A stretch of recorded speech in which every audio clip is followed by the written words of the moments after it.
When we submitted to the commission for their decision, they agreed that there's an infringement. So there's a cartel between them three. Yeah.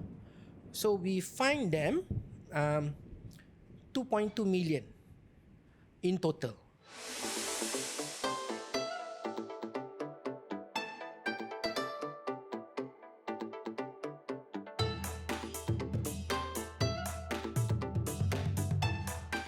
Hello, listeners. Welcome to the Crouching Tiger, Hidden Dragon podcast.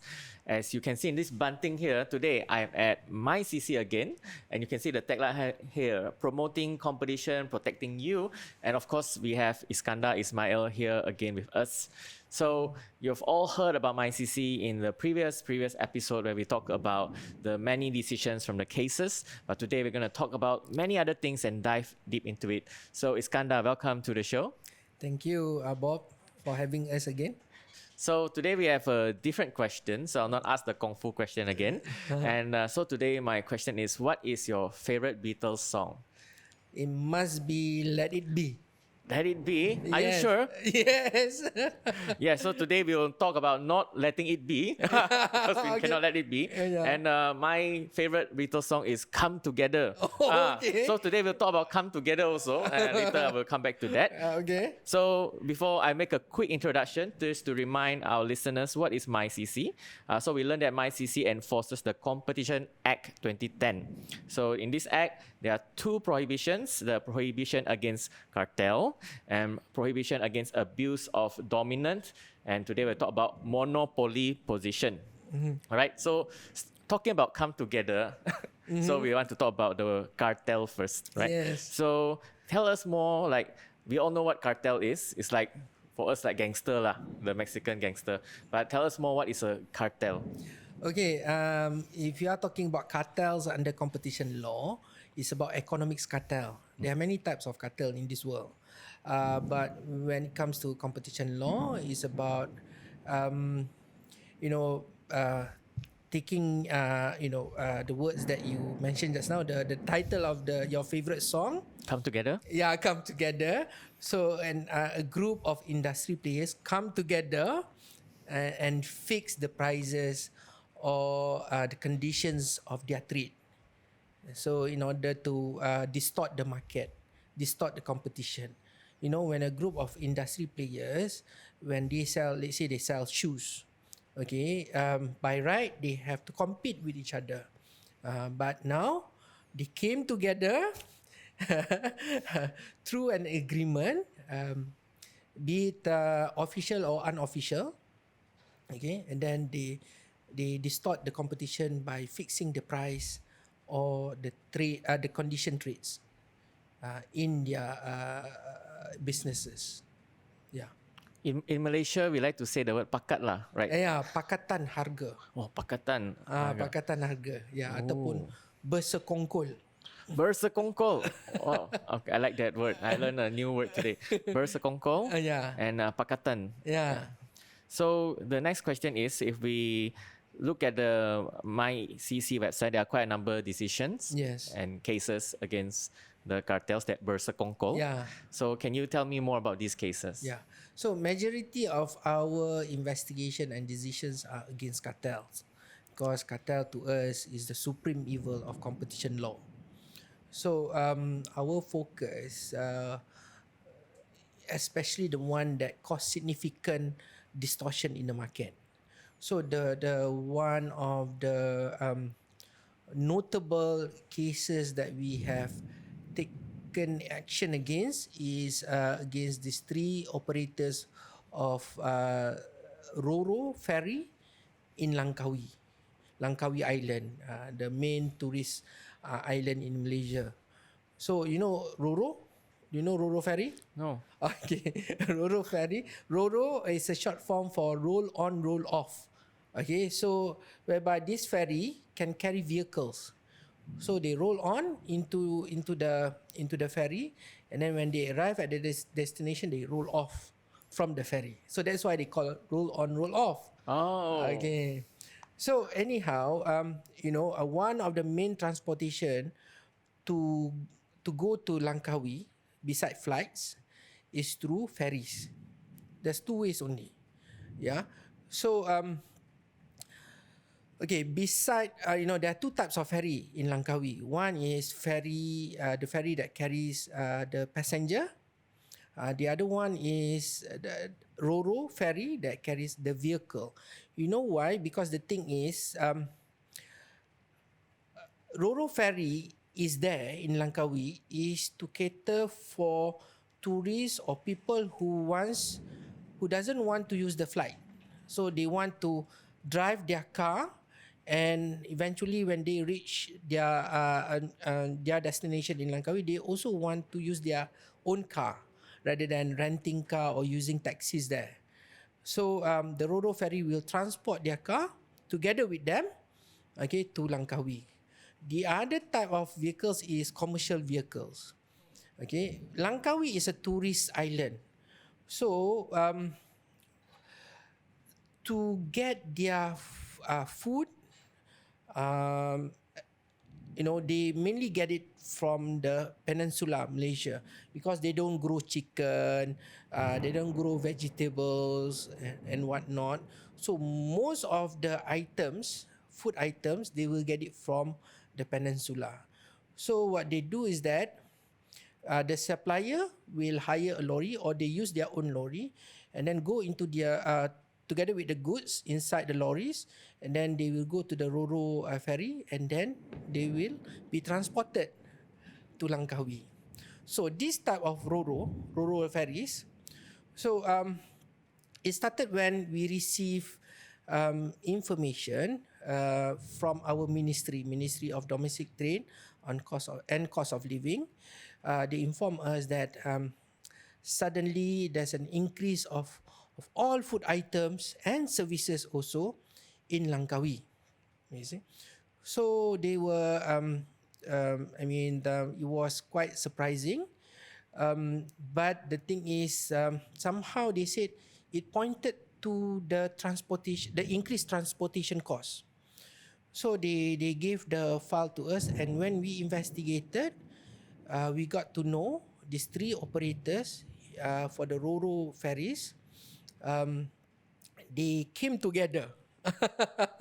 They came together and increased the price of their transportation fee for the commercial vehicles at the same rate.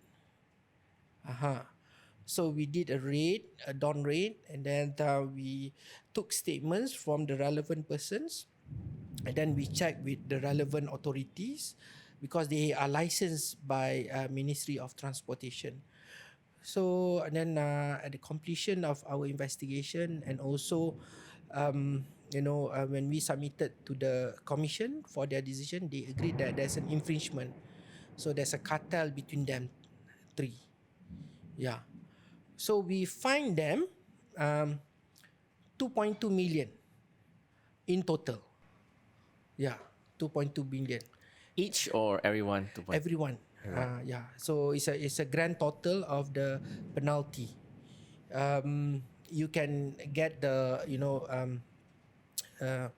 breakdown for each of them in our website. Yeah. So but 2.2 million, it's quite a lot. But that is the price for you to pay if you are involved in a cartel. Okay. Yeah, if you come together, that is the price that you pay. Yeah. And in the last episode, I remember we talked about reducing the cost of living for Malaysians. Yes. So this one it affects the whole island of Langkawi. Yes. Whether the tourists who makan, Yeah. or the hotel who take the food from the mainland, or anyone that, the commercial transportation that goes to the island, and of course the tourists as well. So that is so important. I think Langkawi is one of our main tourist destinations in this part of Malaysia. So that is very important indeed. So the other case that I think we can talk about today that I saw on the website is something in 2016. It is the container depot operators. Yeah. Okay, so maybe you can tell us how they come together also. So we had this few container depot operators. Do you know what is container depot operators? Not really. Okay. So this is a type of business whereby you give the services of storing, uh, maintaining and cleaning the containers. You know, when we export and import things in and out of Malaysia, you need containers, right? You put the stuff that you sell, the goods that you sell in a container, 20 footer or 40 footer. So, and then the containers will be put on the ship and then it will sail to the destination. So when it arrives, the container, when it arrives in Malaysia, okay, so it will go to the, let's say, to the importer, right? Okay, together with the food. Let's say they import Adidas shoes, okay. So it will go to the buyer or to the importer, and then it will be taken out from the container, and then the container will be the empty container will be sent to a depot, container depot. You see, you remember if you notice, if you go to area nearby Port Klang or near the Penang port, okay, there are some areas that are they have stacks of containers, you know, in an open area, big open area. Did you notice it? Yes. Yes. So that's where the cartel took place in Penang, near Penang port area. I think it's something like the container hotel lah. Yeah. The trend now is that some of the containers are somehow cannot be repaired and whatever, or some of them they bought the container and then they modify it to become a hotel room and whatnot. So it became a trend, you know. Anyhow, so these container depot operators last time, okay, when what do you call that, a transporter, or you know, that drives a trailer, yeah, a truck, yeah, container truck. So when it sent the container to the depot, okay, they were charged when they want to enter to that place, to the depot. They are going to be charged. They were charged RM5 per entry. Yeah, it's like a toll. Okay, so then after that, somehow they wanted to make the the service more efficient. So somehow this one IT company came to them. They said, okay, we have this software. They call it container chain. Okay, so this container chain software, they claim that it can make the what do you call that, the delivery of the container into the depot more efficient. So it will take less time. You know, they don't have to wait long, so that they can enter. Sometimes there's a traffic jam going into the container depot because there are many of them at the same time. So so this software was somehow introduced to them.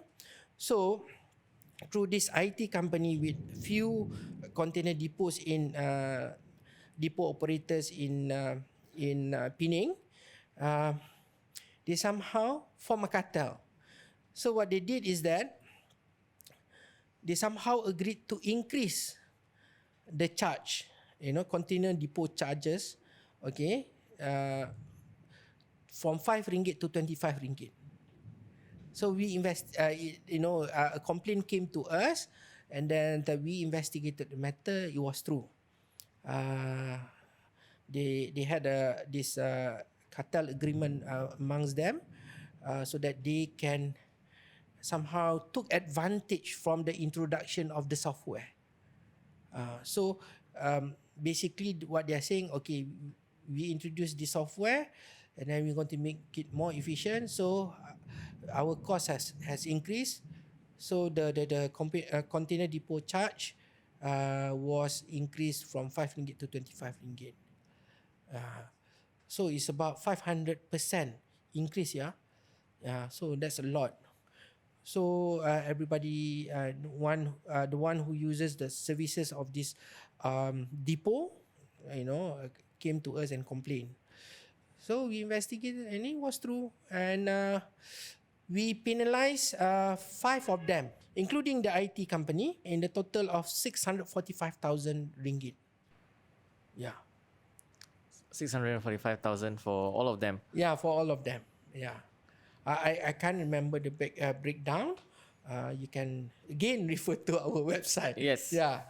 Yes, yes, I think it's very important. So this happened in Penang, Yeah. and it is small thing like okay lah, 20 ringgit, 25 ringgit. Yeah. But if there's a lot of containers, Yeah. and it is like you said 500%, 5 to 25. Yeah. So if you have a lot of containers, then it would affect the whole supply chain. Supply chain. You see, it's very important. Any increase in the cost of services or goods eventually will be transferred to the consumers.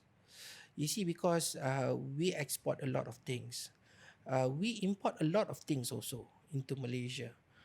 So when any of the components for the cost of getting the goods from outside Malaysia into Malaysia has increased, of course, there is no doubt, partly or wholly of the the increase, okay, will be transferred to the consumers.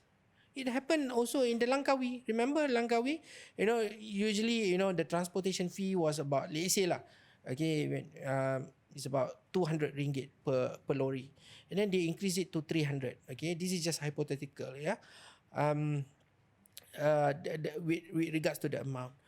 So the increase of 100 ringgit, do you think the one who sells the chicken, the fish, the rice, the one that they got from the peninsula, do you think they're going to absorb that 100 ringgit increase?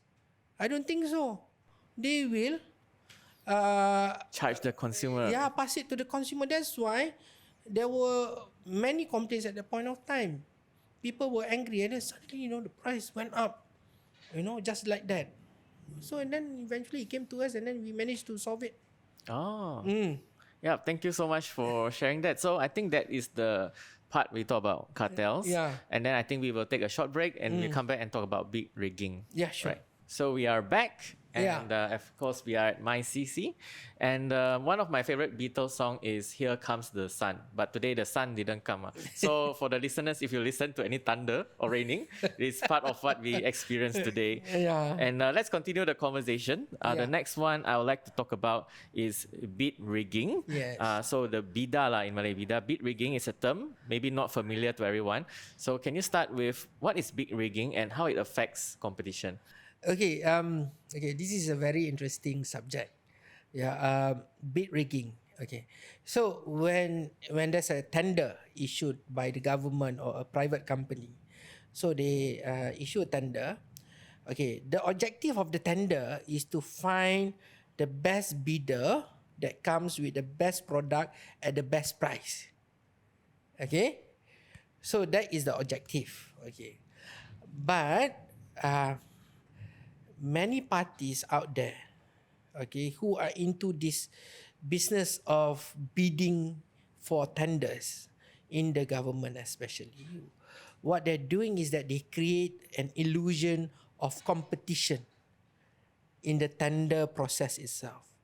Okay, so they created this illusion whereby let's say, for example, okay, a tender to build a school. Okay, let's say the price is 50 million. Okay, so then let's say there are 20 of them bid for the tender. So, but in actual fact, 15 of them gang up together, came together. Okay, somehow they fix the price of the price for the bid. So maybe the one that they chose to become the winner, they will put the price, they will agree to the lowest price. Let's say okay, the tender is worth 50 million. So they will somehow agree, the winner, the so-called winner, will bid at 45 million. Okay, but the rest will bid at 46.5 million. The third one will bid 46.7. So it looks like the rest, the 14 of them bid at the higher price, leaving out this company who have been chosen to become the winner, that came out with the lowest price at 45 million. So that's how they manipulated the system. Yeah. So this is what we call bid rigging. Yeah. There are many types of bid rigging. Yeah. One is bid rotation. Okay. Bid rotation is that, okay, let's say the project for the tender has 10 phases. Okay. Because it's a big project, let's say. Okay. So let's say there are 10 of them in the cartel, the bid rigging cartel. So they say, okay, I'll take the phase 1, you take the phase 2, you take the phase 3 and whatnot. So they will somehow, manipulate. Take turns to win. Yeah. So that's how, that is bid rotation. Okay. And then the second one is bid withdrawal. Okay, that's another one. Okay, this is very interesting also. You see, let's say you want to buy laptops and printers, and out there in Malaysia, there are tons, hundreds or if not thousands of people selling laptops and printers, right? So, and then suddenly one particular ministry, they say, okay, I want 500 laptops and 200 printers. Okay, you must package it with Microsoft Office, and also antivirus. Okay, antivirus software.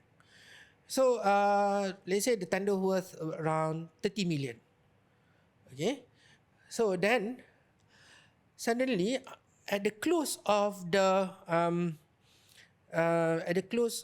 tender, you expect, after you did your survey, your market survey, you expected around at least 20 of them will bid for the tender.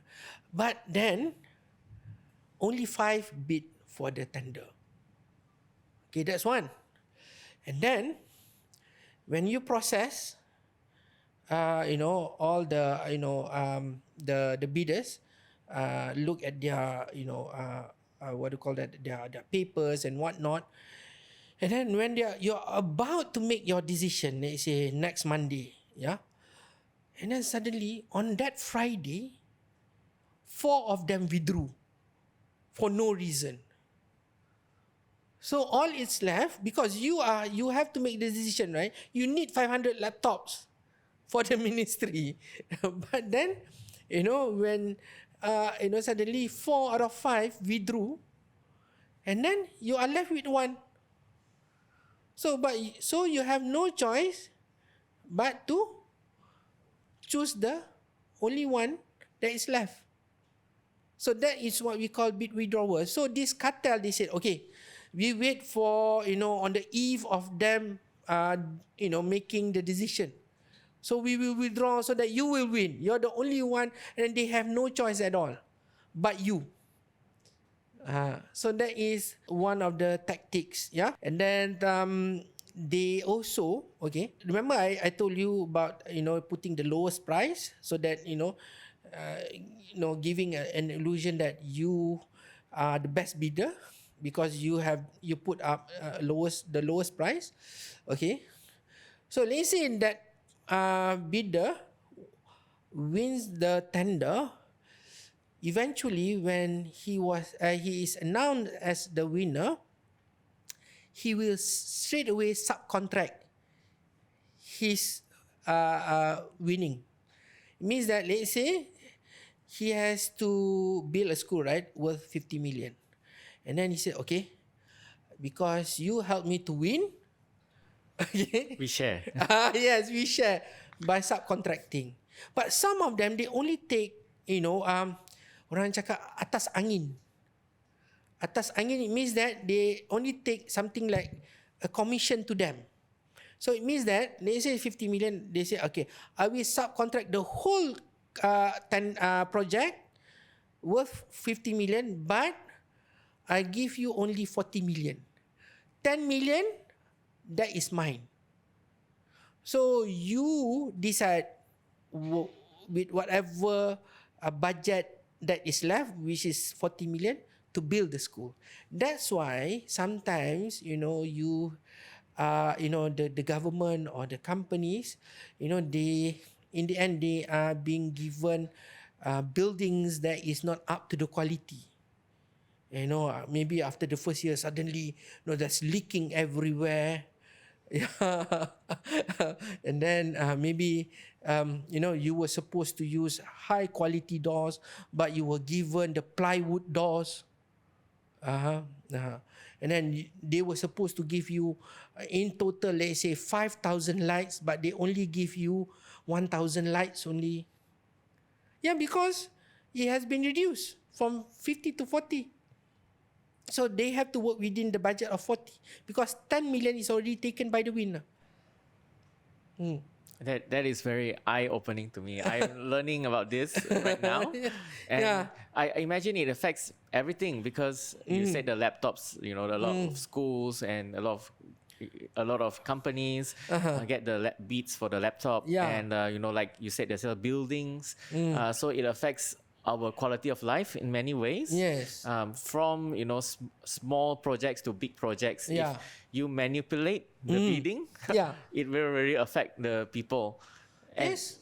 and maybe can you share with us maybe an example of a case when it comes to this? Okay, that's one that we did few years back. Okay, this is about IT projects. Okay, so it's very funny, when the complaint came to us. Okay, so there's one particular government officer who came to us. Yeah, he emailed us. He came up with a question. Okay, sir, we have carried out a tender or request for quotation. Okay, and then we chose the winner. So we invited the winner to come and brief us what they're going to do since they won the bid. Yeah, they won the tender. So, but the one who came to him was the loser. The losing party who came to that officer, he said that, don't worry, sir. I was appointed by the winner to do the project, to carry out the project on his behalf. So, the government officer came to us, and we started the investigation.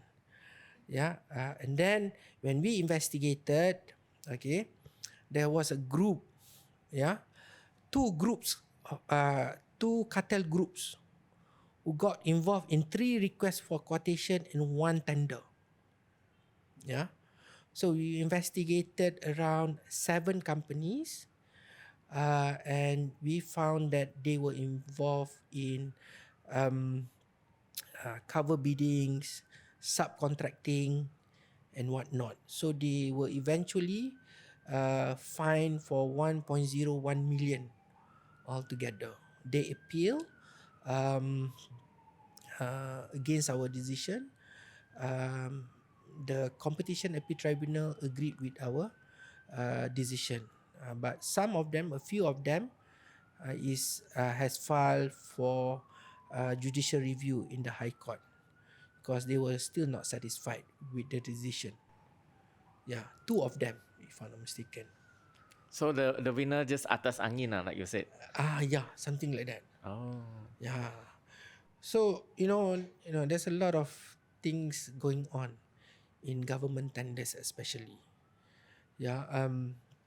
So we have to ensure that there's no leakages in government spending. Government, when they decide on a budget for certain project, they have done their market survey. So basically, they have stated, okay, let's say 50 million is good for a small school. Yeah, for a small city that can cater around, let's say, 1,000 students comfortably. So, let's say, if the cartels, the bid rigging cartel, somehow manipulated, distort the competition in the tender process, then eventually, maybe because of their arrangement amongst them, okay, they only spend 30 million. because 20 million has been taken away by someone in that group, cartel group. So in the end, government will get low quality school for our children, or for our citizen. Yeah. This is really fascinating because sometimes I see, schools or infrastructure Yeah. or any sort of assets that are not built well. Yeah. Now I see maybe something happened at the back, Yeah, right? yeah. Like what you said, there's a manipulation when it comes to the bidding, Yeah. the bid rigging, things like that. So I think this is very important, and I think we should always keep an eye and not let it be, and Yes. go after them, Yes. right? Yeah. So the next one we would like to talk about is Monopoly, which is my favorite game. I like to play. So maybe my first question is Monopoly actually illegal? No, under our competition law in Malaysia is not an infringement. It's simple. Be as big as you want. Okay? Once you become a monopoly, you have a special responsibility to the market. Okay, because monopoly means that you are the only trader for that market. Yeah. So no one else can do it except you. Okay. So when you are a monopoly, you have to ensure that you consistently supply the goods that you have promised to supply to the market, and then you must give fair price to everybody, because nobody can get that item except from you. Okay. And if somebody wants to enter into your market, okay, don't push them away. Don't create a barrier for them to enter into the market. Yeah. Because for MyCC, a competition agency, when we see a new player wants to come into a monopolized market, we welcome it. We want that competition. You see, because when there's competition, these two, let's say there's two suppliers, will compete with each other. Automatically they will compete with each other, and they will try to produce the best product at the best price consistently, and they will innovate and come up with new things, new products, so to entice the consumer to buy their products only or their services. You see, so if you let's say, the other part of on the issue of monopoly, you can become, if you cannot become if you are not a monopoly, you are, let's say, you can be a dominant players, whereby you control most of the market, but they are small players in the same market. But let's say you control 70% of the market. Okay, 30% is controlled, basically is divided amongst, let's say, 20 players, small players, but you are the biggest. You see, so when you are the biggest in the market among the 30 companies, okay, you cannot bully the small company. You see, because the thing is, let's say I give you one example. Let's say you sell, let's for you take it, the usual item, laptops. Let's say, laptops. Everybody use laptops, right? Nowadays, or even tablet. Yeah. So let's say the average price of a laptop, ordinary laptop or basic laptop, it costs around 2,000 to 3,000 ringgit. Okay, so that's competition. Maybe you will sell at 2,500, the others will sell 2,600. Maybe some of them will sell 2,490 ringgit, just a bit below than yours, But once the dominant players start to lower the price below the cost, let's say suddenly one dominant player, they say, oh, the other 30 companies are getting stronger, they are eating up my shares in the market, and then this dominant company, they lower their price below the cost, let's say 1,500. we know, for a fact, let's say 2,000 is the cost, the maximum cost to build, or the normal cost to build a laptop. So let's say he sells 1,500. Then everybody will go to you, right? And nobody will buy from the other 30 companies. So what will happen to the other 30 companies? You can sell at 1,500 because you have a lot of company. You are a big company. Economies of scale. Yeah, you have deep pockets. Yes. Right? But all these small companies, they don't have much money. So after 6 months, I can guarantee you at least half of them will close shop. You see?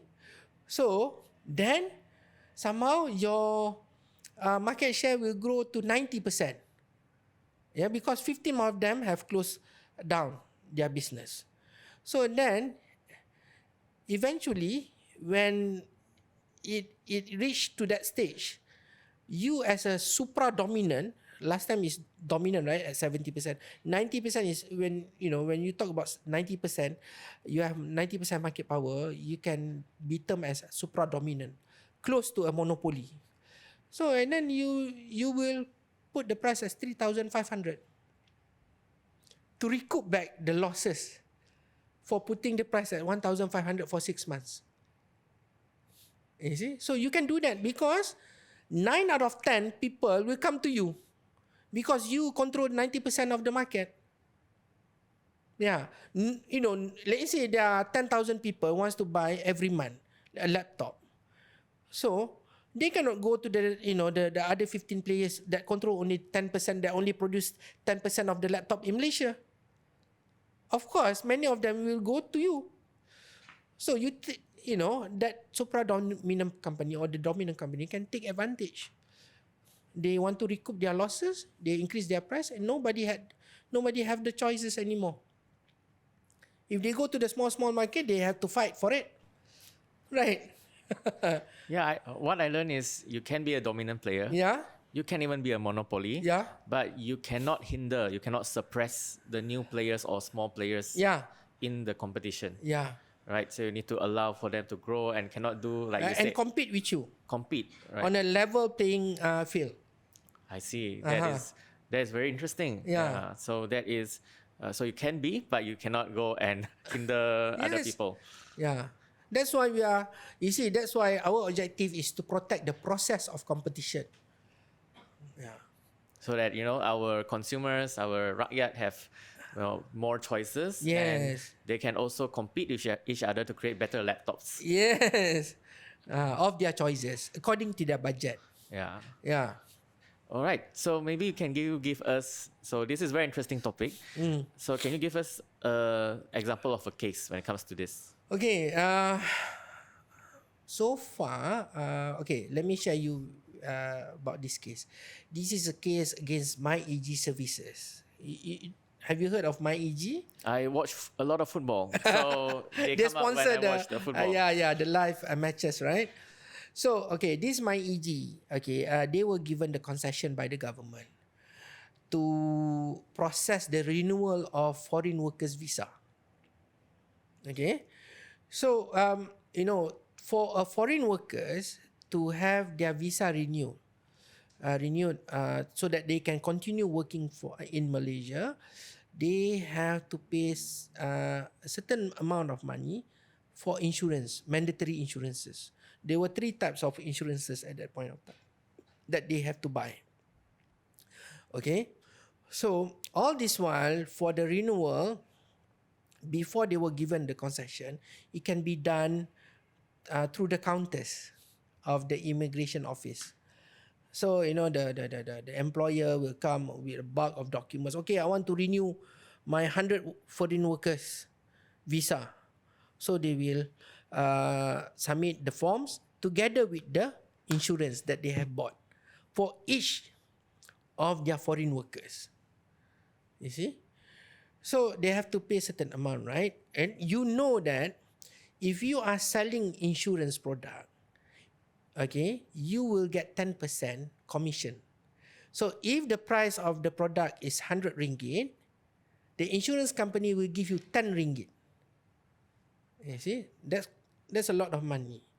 Okay, if you can sell the insurance product, to let's say 50,000 people.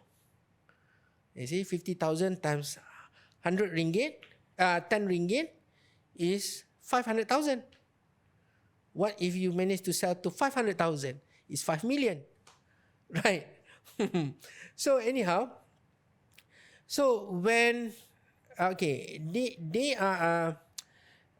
have this system. Everything is digitalized in MyEG. So what they did is that they have digitalized the process. So everybody has to go into their system, website, and fill up the form through their e-forms and whatnot. And everything they have to do it through the website. Yeah.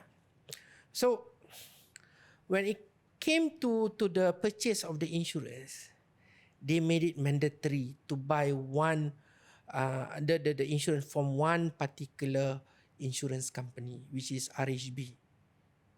Yeah, RHB Insurance. RHB Insurance, it didn't do anything wrong here. Okay, but because MyEG Services created a subsidiary by the name of MyEG Commerce, which has been appointed as the agent of RHB Insurance. So they made it mandatory for any employer who wanted to renew their foreign workers visa, or the foreign workers himself wants to renew their visa in Malaysia, they have to buy only from RHB. Okay. It created this somehow somehow people got angry. All the employers, the workers, and whatnot, they got angry. They say, why? All this while I've been, buying from other insurance company. I mean, it's not, is a legit product also. They all this while they bought from Pack, from AIA, and others. Yeah. So they say, we have no issue with other insurance company. Why you are making it mandatory to buy with RHB? Because if you don't buy with RHB, okay, you can't get the visa renewed. And then what they did is that say, okay, you can buy from RHB Insurance. You can buy from other insurance company other than RHB Insurance. Okay, there are more than 20 insurance company in Malaysia. Yeah. So, but they made it their life difficult when they bought other than insurance product from RHB Insurance. So what they did is that, okay, you have to give us the policy of that insurance, and then we will call the insurance company to ensure that your insurance company is not something that you created on your own. We want to ensure that it's legit, valid, and then your renewal process will take longer. But if you buy from RHB Insurance, straight away within 3 days or 5 days, it will get renewed. So then the complaint came to us, we investigated them, and then it's true.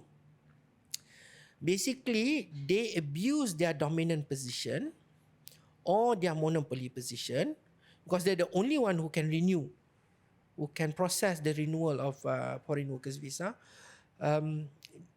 In terms what we call imposing different condition to an equivalent transaction. When you say equivalent transaction, it's about the renewal of the foreign workers visa. But you are putting different condition, you see, so that you can somehow ensure that you get, people to buy only RHB Insurance. If you don't buy RHB Insurance, we want to make your life difficult. So we investigated them, we found it was true, and we fined them 9.6 million only. Okay. Now, If you go into MyEG, you can choose from a list of insurance company. RHB insurance is still there, but they have choices. So Wow. that's what happened. Well, I think yes, you are a monopoly, right? You are in a dominant position, but with great power comes great responsibility. Yes. So I think the key there is you cannot abuse your power and Yes. to give choices to the businesses or the consumer. Yes. So they abuse their power. That's why they got fined. Yes. So that's why you got special responsibility to the market. You see, because you are dominant, you are monopoly. I mean, somehow the market is under your control. You see, everybody or majority of us depends on you. So you cannot do things at your whims and fancy. Do things as you like. You know. So you have to be careful there. Yeah, when you are a dominant or a monopoly. Wow. Uh-huh. Okay, I will remember that. Yeah. Yeah, so that is very insightful indeed. I Yeah. didn't know that. Okay, they can be monopoly, but then you cannot, abuse your position as a Yes. dominant player. So the next question I have, so we Yeah. talk about monopoly. The next Yeah. question I have is more on these things happen, Yeah. but is there any prevention of this type of occurrence? Okay. Of, It's easy. Yeah. Um, when you are an enterprise, you have to create a compliance program. It's the same like for anti-money laundering compliance program that you have for your company. It's the same also with anti-corruption compliance program. So for this, you should also have competition law compliance program. Yeah. So I think it's normal for you to have this kind of compliance program. And make sure that your compliance program is somehow being taught to your not just your employees but also to the management and the owners. Yeah, usually the employees will only take orders from the owners or the management, right? Yeah, or the board of directors. So everybody must know about this. Yeah, because the thing is, eventually, whatever when cost is increased, you see, we know for a fact it will be transferred to the consumers, and the consumers they have to pay for it. You see, because they need that goods, they need that services, so they have no choice but they have to pay.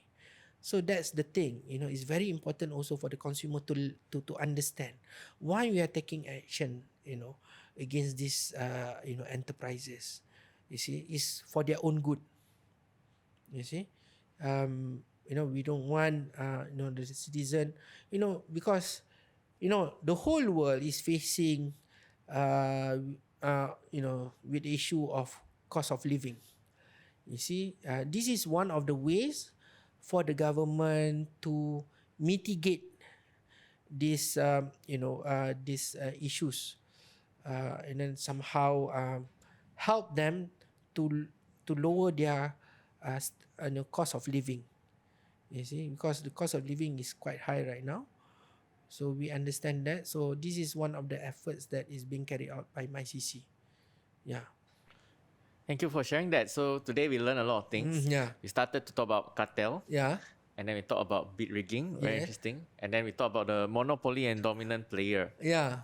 So if we were to end today, what is your message that you want the audience to take away? Don't come together like the enterprises.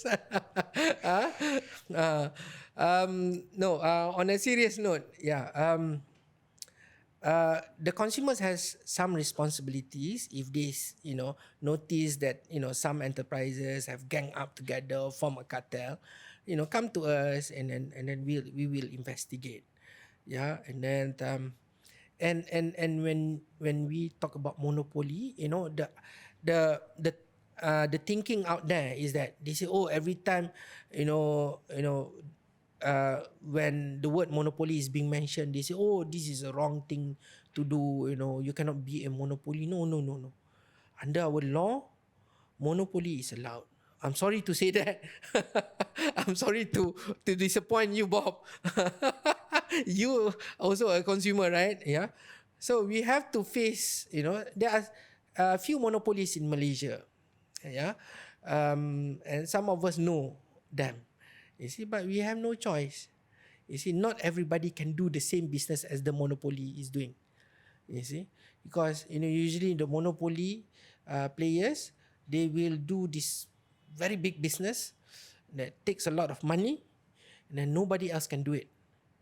They cannot become the equal and efficient competitor to that monopoly. So that's why, in some market there's only one player. You see, or maybe few players. Yeah. Yes, I learned so much today. Yeah. It is very impactful to us consumers. Can be just a small part of the supply chain, like what we learned today, the roll on, roll off ferry. It's just part of the supply chain, right? The container depot is part of the supply chain, but it affects the price overall as well. Yes. So, and then also I want this podcast to make the people more aware, so that when there is an abuse of dominant or monopoly position, they'll come to MyCC, right? Yes, please. And say, okay, this thing happened, please help us to investigate. And then of course, the MyCC team will actually take note on this and investigate this as well. We investigate every complaint that comes to us. Yeah, that is our promise. But, don't be disappointed if we say to you that there's no issues, there's no competition concern in your complaint. Yeah, because we always look deep into your complaint. We carry out inquiries, we carry out the investigation, and usually when we close the complaint, we write to you. We tell you the reasons behind the closure of your complaint. Yeah, and no, of course we can't satisfy everybody, Bob. Now, some of them will come back to us. They go, oh, this is not fair, and whatnot. But from what I know, I think we have carried out a thorough investigation on every complaint that we received so far. Yeah. And can I add an additional question? How do they make the complaint?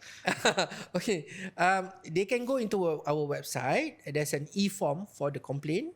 Okay, if they have time, they can come to MyCC. They can just walk in, or they can write letters to us, and it is up to you. You have choices, like competition. I mean, we give choices to you. You can call us, you can come to us physically, you can book us through Zoom, you can fill up the form. I know, up to you. There are many ways. Which is convenient to you. You make the decision. So the website has been mentioned many times. So I'd like to shout out the website also. Please. So to check out the cases and also to make a complaint. So it's www.mycc.gov.my is the website. So thank you, Iskandar, for having Crouching Tiger, Hidden Dragon podcast. I hope this brings awareness to the competition here in Malaysia and helps to understand what MyCC does to help us Malaysians as well. Thank you. Right. Thank you so much. Thank Bob. you.